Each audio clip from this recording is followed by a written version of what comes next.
Materials used in rigid pavement.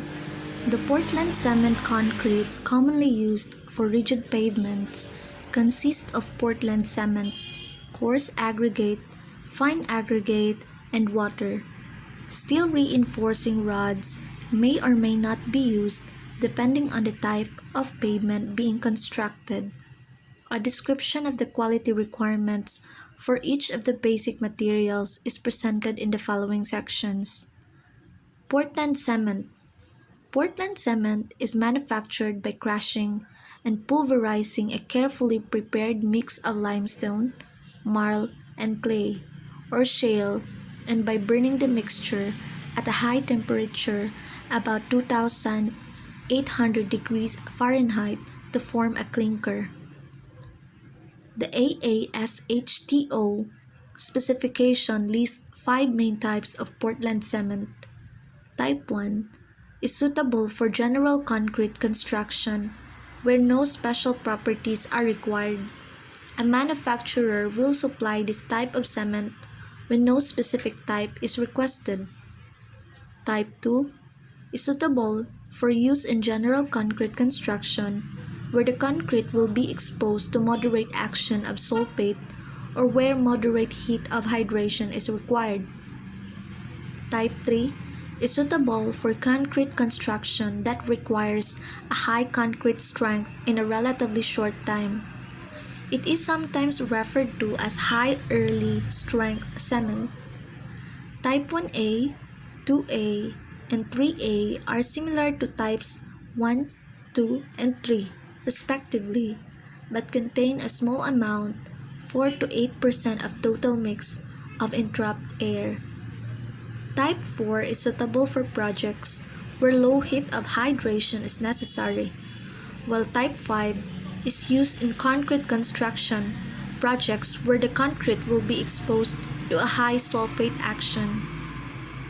The coarse aggregates used in Portland cement concrete are inert materials that do not react with cement and usually are comprised of crushed gravel, stone, or blast furnace slag. The coarse aggregates may be any one of the 3 materials or else a combination of any 2 or all 3. One of the major requirements for coarse aggregates used in Portland cement concrete is the gradation of the material. Coarse aggregates must be clean. Fine aggregates. Sand is mainly used as a fine aggregate in Portland cement concrete. Specifications for this material usually include grading requirements, soundness, and cleanliness. The soundness requirement is usually given in terms of the maximum permitted loss in the material after alternate cycles of wetting and drying in the soundness test. A maximum of 10% weight loss is usually specified. Cleanliness is often specified in terms of the maximum amounts of different types of deleterious materials contained in the fine aggregates. For example, a maximum amount of silt is usually specified within a range of 2 to 5% of the total fine aggregates.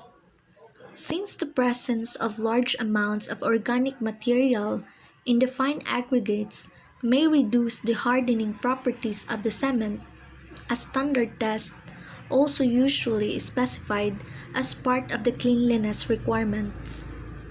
Water.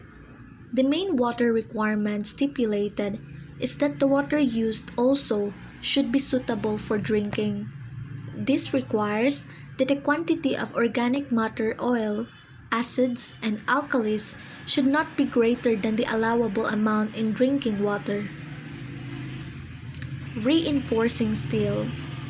Steel reinforcing may be used in concrete pavements to reduce the amount of cracking that occurs as a load transfer mechanism at joints or as a means of tying 2 slabs together. Steel reinforcement used to control cracking is usually referred to as temperature steel, whereas steel rods used as load transfer mechanisms are known as dowel bars, and those used to connect two slabs together are known as tie bars. Temperature steel is provided in the form of a bar mat or wire mesh consisting of longitudinal and transverse steel wires welded at regular intervals. The mesh usually is placed about 3 inches below the slab surface. The cross-sectional area of the steel provided per foot width of the slab depends on the size and spacing of the steel wires forming the mesh. General guidelines for the minimum cross-sectional area of the temperature steel are the following. First, cross-sectional area of longitudinal steel should be at least equal to 0.1% of the cross-sectional area of the slab. Second, longitudinal wires should not be less than number 2 gauge spaced at a maximum distance of 6 inches. Lastly, transverse wires should not be less than number 4 gauge spaced at a maximum distance of 12 inches. Dowel bars are used mainly as load transfer mechanisms across joints. They provide flexural, shearing, and bearing resistance. The dowel bars must be of a much larger diameter than the wires used in temperature steel. Size selection is based mainly on experience. Tie bars. Tie bars are used to tie two sections of the pavement together, and therefore they should be either deformed bars or should contain hooks to facilitate the bending of the two sections of the concrete pavement with the bar. Joints in concrete pavements. Expansion joints. Expansion joints are usually placed transversely at regular intervals to provide adequate space for the slab to expand. These joints are placed across the full width of the slab and are 3/4 to 1 inch wide in the longitudinal direction. Contraction joints are placed transversely at regular intervals across the width of the pavement to release some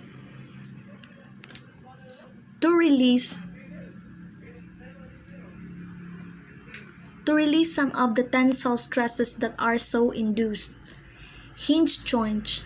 Hinge joints are used mainly to reduce cracking along the center line of the highway pavements. Construction joints are placed transversely across the pavement width to provide suitable transition between concrete laid at different times.